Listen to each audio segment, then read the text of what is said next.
When it comes to Marvel's Shang-Chi, we are starting to learn a lot more details in regards to the film. And of course, the development of this film was something that Marvel Studios was working on for a while. Now we're finding out exactly how much the film cost to make, and it's shockingly on the low end for the MCU and Hollywood.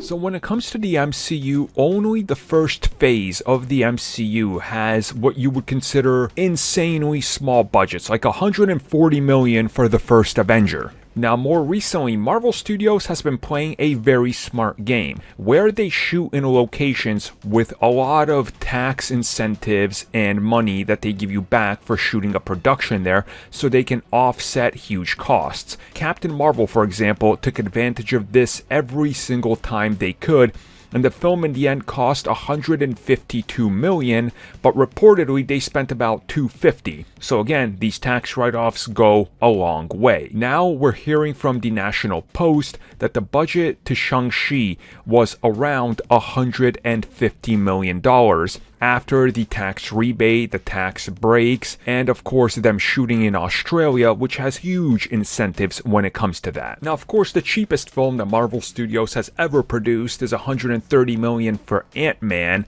but you really think about Ant-Man and what they do in that film and compare it to Shang-Chi, I think it's fair to say that this film, without going into spoilers, does a whole lot more with only a few million more. I mean, I think that much is clear. So they're definitely learning how to use their tax breaks, tax rebates, and get in there and get it done, and really how they're sort of getting a grasp onto being able to make a higher looking budget production on the cheap end, which you would think, some 25, well, if we count the Disney Plus shows now at this point, endless amount of content that they're shooting, that they're getting a lot better at it. And I think it's going to be interesting to see how this is reflected in a sequel, because there's no doubt that the budget is going to go up. I mean, we're hearing for Captain Marvel 2, aka The Marvels, that's going up to like 250, possibly 300, and then tax rebates like down to 200, which is impressive.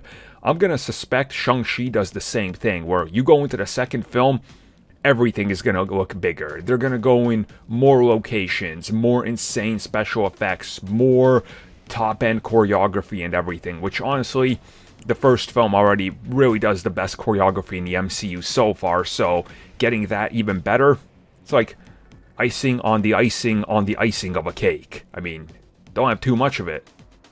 It can really get in the way. Get you that diabetes.